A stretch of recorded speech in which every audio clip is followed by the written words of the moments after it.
地球到底是圆的还是平的？为此人们争论了几千年，直到16世纪，麦哲伦船队完成首次环球航行，用实际行动证明了地球确实是圆的。下面我们一起来了解麦哲伦船队环球航行的经过。1519年8月10日，麦哲伦在西班牙王室的资助下，带领5艘帆船，大约270名船员，从西班牙塞维利亚起航。此时，他们的目标只是计划开辟一条从欧洲西面前往香料群岛的贸易路线。他们沿瓜达尔基维尔河顺流而下，到达河口城市巴拉梅达，在待了5个多星期后，于1519年9月20日起航离开西班牙，进入大西洋。大西洋航行的第5天，船队发现前来抓捕麦哲伦的葡萄牙舰队，于是船队趁着迷雾躲进附近的加那利群岛。10月3日，船队离开加那利群岛，麦哲伦并没有直接横渡大西洋，而是选择先沿非洲海岸向南航行，以躲避追捕他的葡萄牙船队。11月29日，船队成功跨越大西洋，到达巴西圣奥古斯丁角附近海域，然后沿南美洲向南航行。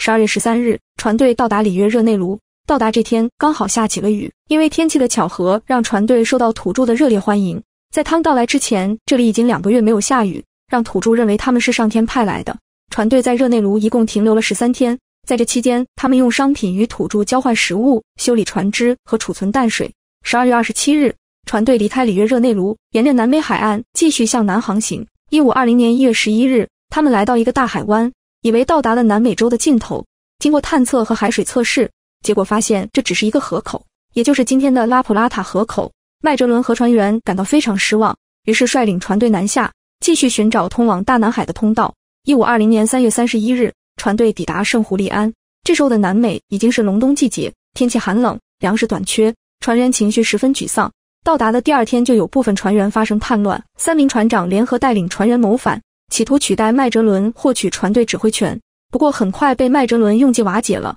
5月3日，圣地亚哥号到圣克鲁斯河口探索寻找通道，被风暴掀翻沉没，所幸船员都逃到了岸上。8月24日，船队离开圣胡利安港前往圣克鲁斯，他们在圣克鲁斯待了6个星期。10月18日，船队离开圣克鲁斯向南航行，继续寻找通道。1520年10月21日，他们在南纬52度发现了一个夹角，船队把它命名为维尔格内斯角。越过夹角，他们进入了一个大海湾，在探索海湾的时候爆发了风暴，风暴将2艘船只带入了一个狭窄的水道，风暴散去，船只重新集结到了一起，并沿着水道一路前行。他们看到南岸岛屿的土著烧起了篝火，于是把这个地方取名为火地，就是今天的火地岛。10月28日，船队到达海峡中的一个岛屿，岛屿将水道分为多个方向，麦哲伦让4艘船只各自分头探索寻找出路，几天后返回会合。圣安东尼奥号船长戈麦斯则趁机带领船员原路跑回了西班牙。剩余3艘船只集结后，沿着水道一路向前。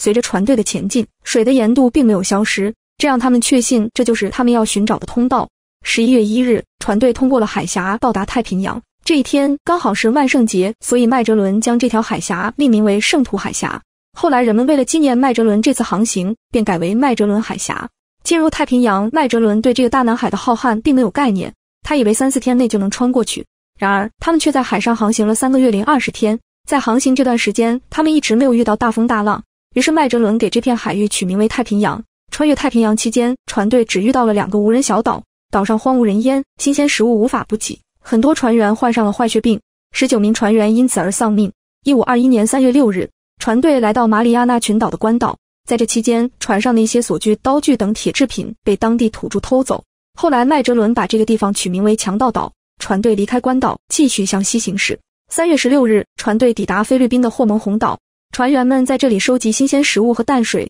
休整了10来天后，船队于3月28日抵达利马萨瓦岛，船队在此举行了基督教弥撒，在岛上的山丘上竖起十字架，正式宣布该岛和整个菲律宾群岛属于西班牙。4月3日，麦哲伦船队来到宿务岛，到达这里，麦哲伦发现他的马六甲仆人恩里克能够用马来语与当地人交流，通过交谈，麦哲伦知道他们已经来到了亚洲，证明地球确实是圆的，距离香料群岛已经不远了。在宿务岛，麦哲伦船队向首领及岛民宣扬基督教和展示先进武器，让他们臣服于西班牙国王。宿务岛首领胡马波纳看到这强大的武器后，也想利用麦哲伦的武力来扩充自己的势力。宿务岛的宿敌麦克坦岛部落则拒绝臣服，觉得基督教思想和这些外国船员侮辱了他们的土地和人民，警告麦哲伦如果不尽快离开，他们将对宿务岛发动战争。4月27日，麦哲伦带领60名武装人员前往麦克坦岛，打算教训一下这个部落，不料对方却率领1500余人迎战。由于距离太远，火枪根本打不着对方，